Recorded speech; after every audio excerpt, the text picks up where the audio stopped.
Assalamualaikum warahmatullahi wabarakatuh. Mau umroh sesuai sunnah madhab Syafi'i dengan biaya terjangkau? Daftar aja ke sini langsung.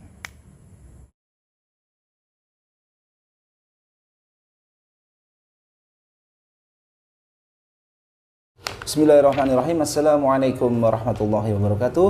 Waalaikumsalam warahmatullahi wabarakatuh. Alhamdulillahi wassalatu wassalamu ala nabiyyina wa sayyidina Muhammadin wa ala alihi wa sahbihi ajmain, amma ba'd. Teman-teman di channel Sanggah Syubhat TV, alhamdulillah balik lagi bersama kita di sini ya, seperti biasa dalam rangka ngobrol-ngobrol berfaedah dan juga ngopi bareng bersama Al Ustadz Abu Hanifah. Gimana Ustadz kabarnya? Ya alhamdulillah. Wes, lagi sibuk baca kitab apa ini? Nah, ada baca bukunya Syekh bin Baz di sini. Kebetulan biasa nih Ustadz. Tidak mungkin kita melakukan podcast kalau nggak ada syubhat nih. Oh, Masya Allah. Namanya juga Sanggah Syubhat ya? Iya, benar. Biar disanggah syubhatnya. Ini barusan ini aneh browsing Ustadz. Ketemu status antum ini mau. Jadi syubhatnya dari antum sekarang. Oh, dari saya? Iya. Waduh. Coba saya bacain statusnya Ustadz ya. Jadi di sini anu bilang orang-orang sesat itu ketika kalah argumen ilmiah maka dia mengadu ke penguasa supaya penguasa menangkap si ahlul haq yang mengalahkan si sesat ini dengan hujah. Kemudian disinggung juga dahulu kaum Fir'aun mengadu ke Fir'aun tentang Musa yang mengalahkan mereka dengan hujah. Nah, ini sedang ada apa rupanya ini Ustadz? Dan mungkin bisa direferensi ke kitab. Ya, di sini antum juga menyebutkan nih Masailul Jahiliyah. Monggo Ustadz, gimana nih Ustadz? Taib. Saya batasin dulu deh ya. Saya lagi baca di sini nih. Iya. Taib, bismillah. Alhamdulillah wassalatu wassalamu ala Rasulillah ma ba'd. Terkait hal itu ya, memang ini kerap terjadi ya. Ketika kita berdiskusi kepada para ikhwan ya, teman-teman pengajian mengenai status presiden negara kita itu ulil amri atau bukan sih gitu. Masalah itu Ini satu case. ya, masalah itu kita nggak perlu ulangi lagi ya. Kita sudah banyak sekali podcast atau menampilkan video tentang ini ya. Tentang apakah presiden ulil amri, jelas bukan. Kita bawakan fatwa ulama Syekh Albani dan seterusnya lah ya. Ya, sampai hukum membicarakan keburukannya dan seterusnya.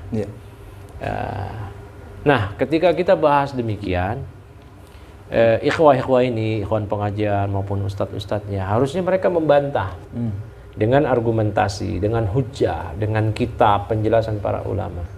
Tapi yang ada ialah nggak ada. Karena seringkali saya mengajak diskusi secara terang-terangan. Kalau antum pernah baca, sampai 3 kali saya bikin tulisan status di media sosial, tawaran diskusi mengenai hal ini. Kenapa saya menawarkan diskusi? Bukannya saya mau menantang-nantang, enggak. Karena kerap kali tuduhan, ucapan-ucapan miring, sampai vonis-vonis buruk, gelar-gelar buruk, khawarij, takfiri, dan segala macam dialamatkan kepada kita dan ikhwah yang lainnya yang berkeyakinan dengan keyakinan ini, keyakinan Ahlus Sunnati wal Jamaah, bahwasanya yang disebut ulul amri ialah yang berhukum dengan kitab Allah, yang berhukum dengan syariat. Adapun pemimpin yang tidak berhukum dengan syariat, apalagi lahir dari rahim-rahim sekuler, kita katakan dia cuma presiden. Dan itu keyakinan kaum muslimin. Coba antum tanya tuh sapam di depan, Jokowi presiden apa ulil amri? Oh iya. Ya, itu keyakinan kaum muslimin. Iya. Ya, presiden. Karena ada konsekuensi kalau kita sebut dia ulil amri. Ada lawazim yang berat, begitu. Termasuk nanti para oposisi loh. Para oposisi dari kalangan politikus, apakah yang kita kenal sekarang nih maupun yang di luarnya, mereka nanti kena konsekuensi kalau Jokowi adalah ulil amri. Ya, kemarin siapa yang mau menjatuhkan Jokowi dalam intikhabat dalam pemilu, Prabowo, sekarang siapa, Anies, itu kena konsekuensi berarti. Barakallahu fikum. Tapi kita nggak mau main lawazim seperti itu, kita diskusi aja udah. Diskusi aja. Ayo kita bahas. Dudukkan apa sih tafsir dari wa ulil amri minkum itu. Kita bahas dari ucapan para ulama, hadis-hadis Nabi SAW, ucapan para sahabat tabi'in. Nah, sebenarnya itu yang saya tawarkan diskusi ke teman-teman itu ketika mereka tidak mampu menjawab hal tersebut. Ya, akhirnya mereka lari dari argumentasi, lari dari diskusi sehat, diskusi ilmiah, malah mengadu, ngetek, divisi Humas Polri, nih, BNPT, ini. Maunya apa? Ini kan perilaku jahiliyah. Syekh Muhammad bin Abdul Wahab Nah, ini ada Syarah Masail Jahiliyahnya Syekh Rajihi. Itu menyebutkan di permasalahan As-Tsaniyah wa Sittun, di permasalahan ke-62 jahiliyah. Ya, qaunuhum idza ghulibu bil hujjah, orang-orang jahiliyah itu kalau mereka sudah kalah dengan hujjah, mereka lari ila syaqwa lil muluk. Lari ke penguasa.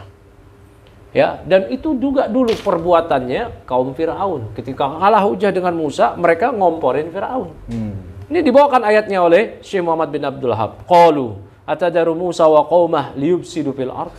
Kata kaumnya Fir'aun kepada Fir'aun, ngomporin Fir'aun. Apakah engkau membiarkan Musa dan kaumnya akan membiarkan kerusakan, membuat kerusakan di muka bumi? Ya, Syekh Abdul Razak di Syarah Masail Jahiliyah kita nggak bawa, tapi saya masih ingat pembahasannya. Juga membahas hal ini karena permasalahan ini, masalah 62 ada di sini. Syekh Abdul Razak memberikan contoh juga. Bagaimana dulu Ibnu Abi Duat kalah debat dengan Imam Ahmad bin Hanbal, masalah khalqul Quran, apakah Quran makhluk atau bukan, dia ngadu ke makmun, ke penguasa supaya Imam Ahmad dipenjara. Begitu juga murid musuh-musuhnya Syekhul Islam Ibnu Taimiyah, ketika mereka tidak berkutik, dikalahkan oleh Ibnu Taimiyah dengan hujjah, mereka ngadu ke penguasa. Ya, nah ini makanya dijelaskan di sini oleh Syekh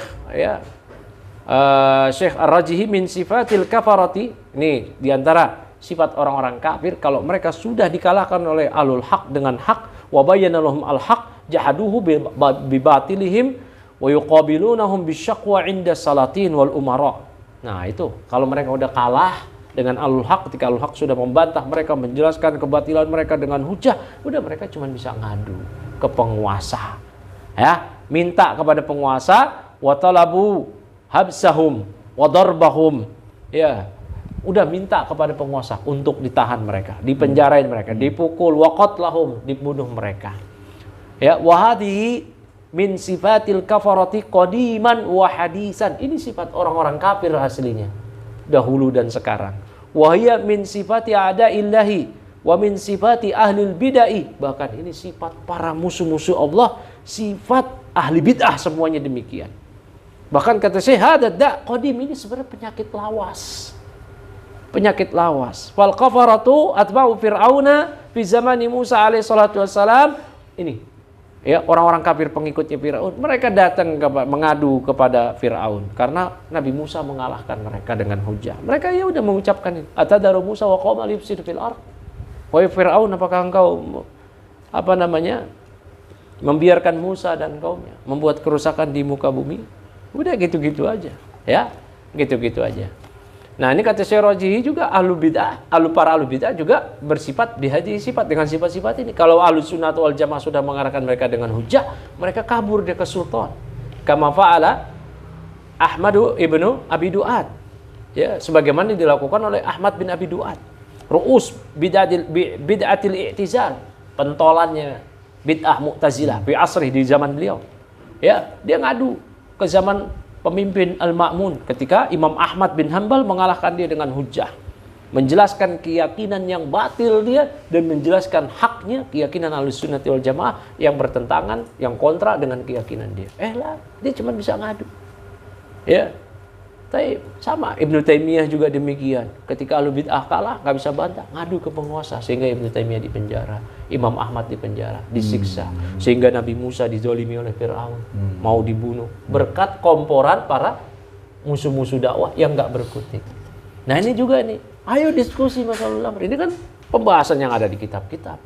Apalagi ketika kita bahas masalah presiden ulul amri atau bukan, itu bukan dari kantong kita bawain kitab-kitab ulama.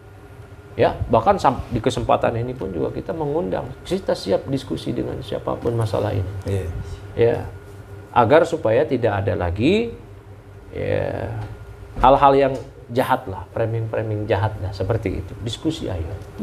Jangan jadi cepu ya. Itu ngadu ini ngetek. Bahkan saya tahu ya, bahkan ada yang selevel diustadkan pun juga seperti itu. Iya. Ya, harusnya ikhwah ini kan buku Masail Jahiliyah, buku hanya Ahlussunnah wal Jamaah. Harusnya buka itu permasalahan ke-62. Itu sifat orang jahiliyah tuh, ngadu-ngadu ke penguasa. Ya, hadapi aja begitu. Hadapi dengan ilmiah gitu. Iya. Bantah. Ini kan katanya syubhat itu dibantah. Bukan Kalau para ulama ketika ada syubhat dibantah. Makanya para ulama dulu nulis kitab Ar-Rad ala fulan, bantahan atau fulan. Nulis kitab Kasfu Syubhat, dibantah tuh. Iya. Kalau sekarang cuma bisa syubhat, ngadu dia tuh ke penguasa. Ini sifat apa ini? Hah? Sifat apa? Sifat jahiliyah, sifat orang kafir, sifat ahli bid'ah, demikian. Dan nggak ada sedikit pun ciri khas karakteristik ahlus sunnah yang ada pada kayak begini. Nggak ada sedikit begitu Bang. Harusnya kalau mau ngetek jangan instansi gitu. Ngetek akunnya ulama lah gitu. Oh iya. Nah, harusnya gitu ya. Harusnya begitu, iya. Didudukkan. Nggak nyambung. Nggak nyambung ya. Ustaz. Nah, begitulah. Ya mudah-mudahan para juhala tersebut bertobat dari sifat jahiliyah, ya mereka kembali kepada pemahaman para ulama ketika berdiskusi, ketika menghadapi yang dianggap syubhat dibantah, begitu. Kan ini syubhat katanya. Iya, bantah dong. Jangan cuma bisa bilang syubhat. Sekalian nih di sini kembali kita tawarkan ya. Iya, diskusi masalah ulil amri seperti ini. Siap Ustaz ya. Iya. Datang ke Tambun. Kalau dekat kita datangin. Ayo, siap. Kalau enggak juga bisa Google Meet masalah seperti ini. Apa namanya? Apa tuh satu lagi Google Meet, satu lagi apa? Teams. Ya, yang Zoom. segala macam. Type demikian Bang Ainur ya. Jazakallah.